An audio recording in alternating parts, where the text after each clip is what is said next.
but also not tea. But sometimes if something really dramatic happens and it's the middle of the day and they need to talk about it, they will pull you in to the confessional room. And welcome to MsMojo, and today we're counting down our picks for the most shocking realities about RuPaul's Drag Race. Some spoilers may be mentioned, so this is your official warning. Then RuPaul, off camera but on camera, looks at you both and goes, all right, this time it's for real. And it's so chilling.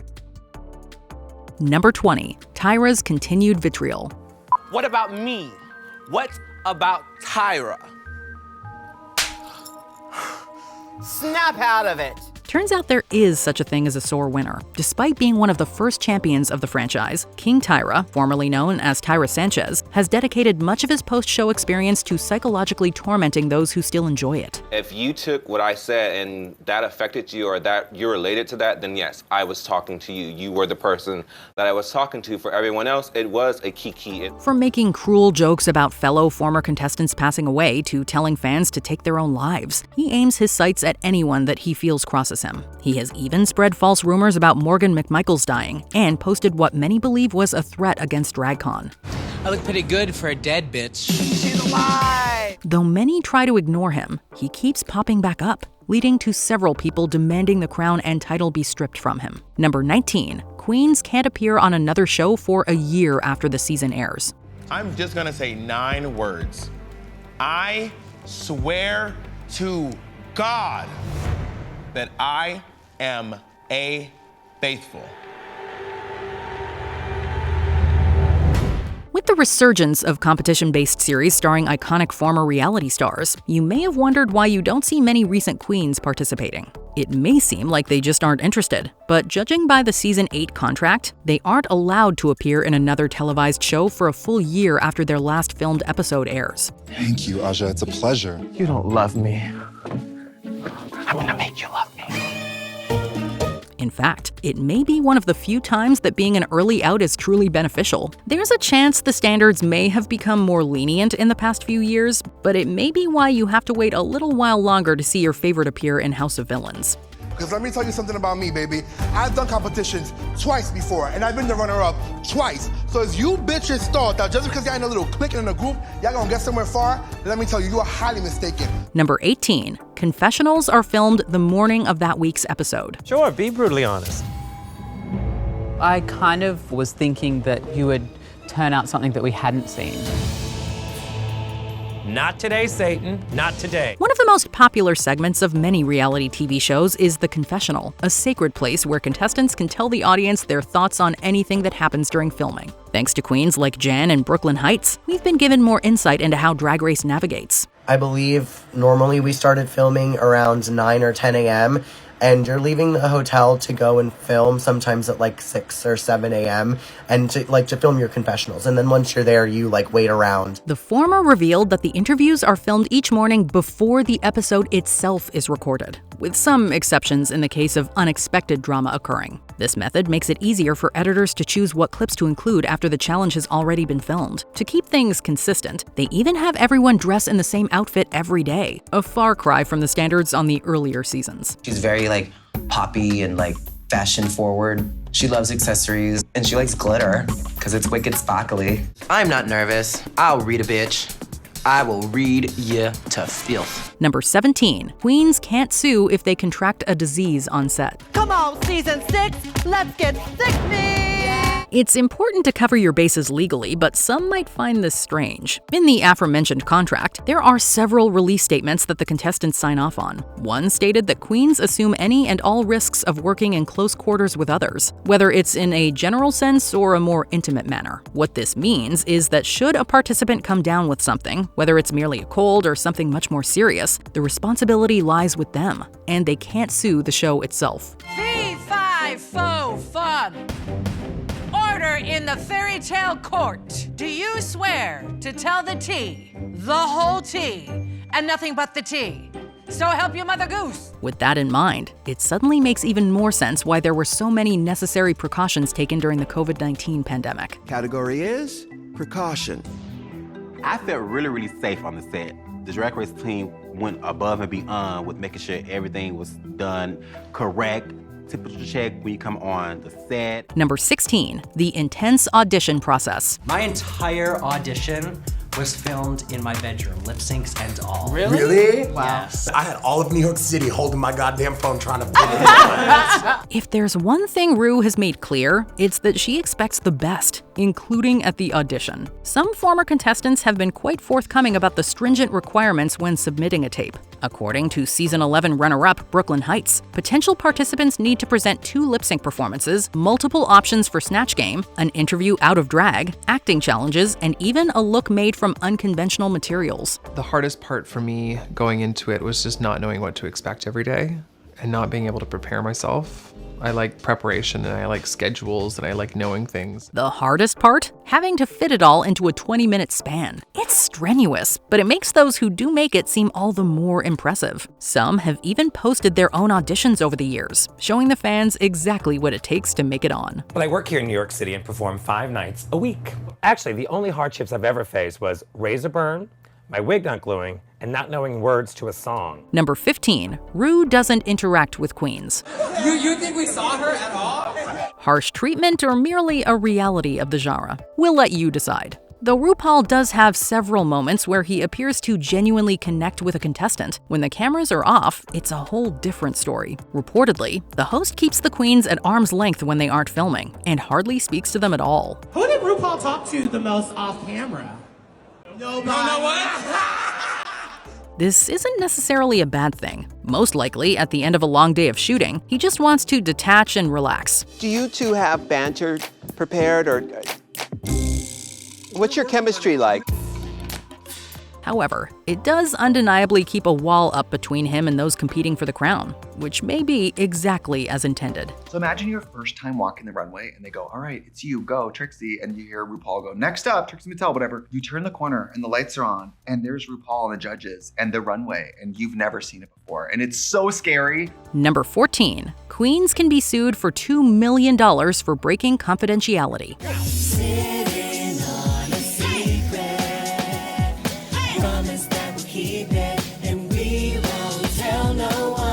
An unfortunate reality of the fandom at large is that spoilers are rampant. Everything from who the contestants are to their placement is leaked. Yeah. In an attempt to quell this, producers include a clause in the contract that prevents those competing from discussing anything about their season in detail. While this doesn't stop information from being released altogether, it at least stops most of it at the source. They took us off the plane and blindfolded us and got us here to the hotel so nobody would know where the girls are. Should a participant circumvent this non-disclosure agreement, then they could get taken to court to the tune of $2 million. The stipulation covers everything from a queen's statements on social media to their appearances across various media once the show has started airing, making it clear why some choose to be as vague as possible. Number 13, nothing you say matters unless that camera is rolling. Nothing you say matters unless that camera is rolling.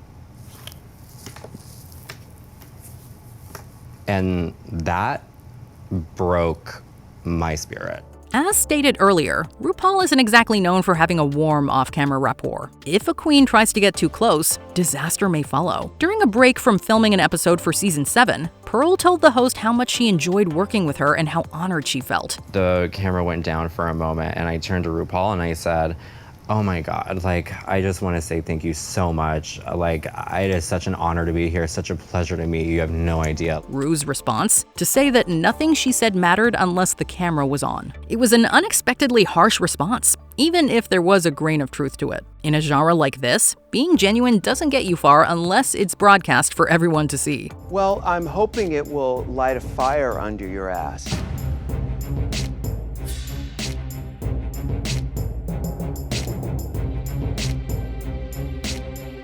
So there's something on my face. Unfortunately, that lesson seems to have come at the price of a permanent split between Ru and Pearl, and there's no telling if they'll ever mend it. Number 12, queens get only a few weeks to prepare.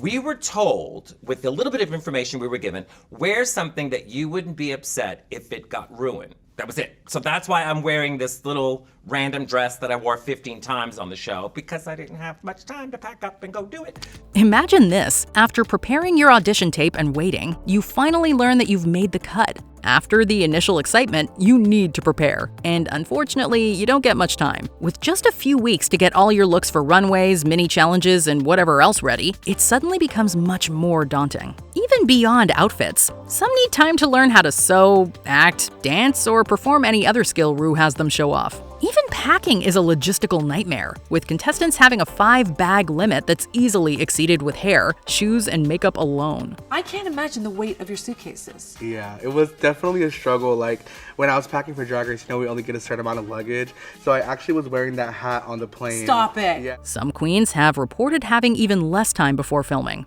a testament to how dedicated they are to their craft and the program. How quick was the turnaround of filming season 17, going into All Stars 10? How much time did you have to prepare? What was that like for you?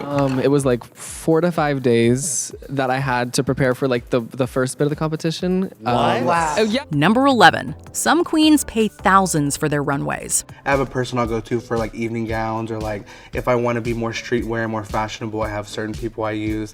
But I definitely have to commission people because I don't like sewing. No wonder the queens are hungry for that $2,000 cash prize. With the time to prepare being so limited, those that can't or don't want to craft every single look instead turn to friends or designers for help. The contestants have been increasingly candid about what it costs to finance their time on the show, with several spending at least 4 figures. Others have resorted to more desperate measures to ensure they can have the best runways, from personal loans to taking out a second mortgage. I took a second mortgage out of my house to gag you on these runways, baby. So I'm still fighting with my husband for that. Others rely on the generosity of family and friends. With so much importance being placed on fashion and expectations creeping higher and higher with each passing season, we can only wonder when the bubble will finally pop. Literally, my life and my funds and my financial future, I put it on the line because this is so important. I spent more coming into this competition than I did as the down payment on my house. Number 10. Queens are isolated from each other. What's up with the metal detector? It's mainly just to make sure you don't have a cell phone hidden anywhere. Oh, okay. Well, then I should bend over all the way. Yeah, please. Many may wonder how the Drag Race producers are always able to capture the riveting interactions between the queens. Well, for one, contestants are reportedly isolated from each other when they're outside the workroom. You are sequestered into this room until further notice. I just love it. It's like a prison. It's said that the queens are housed in separate hotel rooms and prevented from interacting with one another when the cameras aren't rolling. In order to ensure strict adherence to this rule, the producers apparently place tape over their doors to know if anyone snuck out. Even more, the contestants are completely cut off from the outside world, with no phones to contact their loved ones. Your new form of communication is going to be via Post-it note. You have to pass a note under the door, okay? Now you know why they get so excited to see their family videos. Number 9. Seasons are filmed in roughly 4 weeks. If you give me a minute of your time, I hope to make a dress that's sublime. It takes anywhere from 12 to 14 weeks for a regular season of Drag Race to air in full, but that doesn't mean the show is filmed in the same amount of time. Although each episode is regarded as a new week, in reality, they're shot over a much shorter period. You've got 20 minutes to get into quick baby drag. Go! It's been widely reported that each season of Drag Race wraps up after roughly 4 weeks, with the average episode taking about 2 to 3 days to film.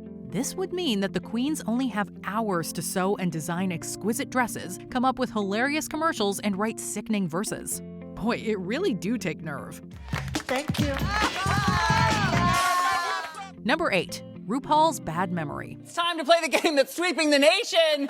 Name! That queen! They got it! Anyone who's a fan of Drag Race can attest to the fact that RuPaul has a pretty remarkable recollection of pop culture moments. So it's quite surprising, and maybe a little shady, that Mother's memory becomes a little faulty when it comes to her own children. I'm trying to hit my thing. Okay. I don't have my glasses on.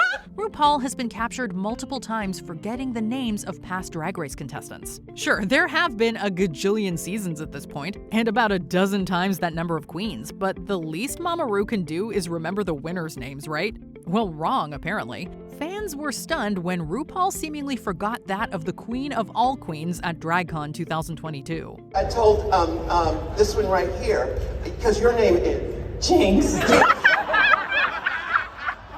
on. Seattle. Number 7. Multiple crownings are filmed. Well, this is it. The final lap, the grand finale of RuPaul's Drag Race. In the early seasons of Drag Race, the finale and crowning of the winner was shot in a studio, months before airing. However, after the season 3 winner was leaked by internet blogger Perez Hilton, producers of the show decided to alter the format. It's okay to think outside of the box and think greater than what you know. These days, a live grand finale is filmed in front of an audience, only a few weeks before it actually airs. In order to prevent spoilers, the producers film multiple endings, with each finalist being announced as the winner. RuPaul then picks the actual champion afterwards, which is only revealed when the episode airs. Hence, the winning queen gets to find out they've won at the same time as the viewers. Now prance, my queen, prance!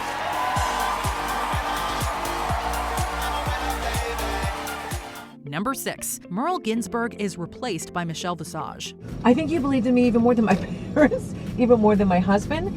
And I really feel like you have this kind of sense of seeing things in a... Right. RuPaul and Michelle Visage have been squirrel friends for decades. The two reportedly first met in the late 80s and have worked closely together ever since. We've obviously talked about you because you're such an important part of her life. Yes. And when you're not threatened. Although Visage is now a staple on Drag Race, she was noticeably absent from the judging panel during the first 2 seasons of the show. According to the multi-talented entertainer, she was contacted by RuPaul to be a judge right from the start. However, at the time, Visage had just signed a 5-year contract with CBS Radio and wasn't permitted by her boss to appear on Drag Race. After going over her boss's head to the VP of CBS Radio, she was given the go-ahead and replaced Merle Ginsburg from the 3rd season onwards. My co-host for over 100 episodes of the RuPaul talk show. Couldn't keep us apart. Number 5. The strange connection with Charles Manson. Act as if your life depended on it, because, well, it does.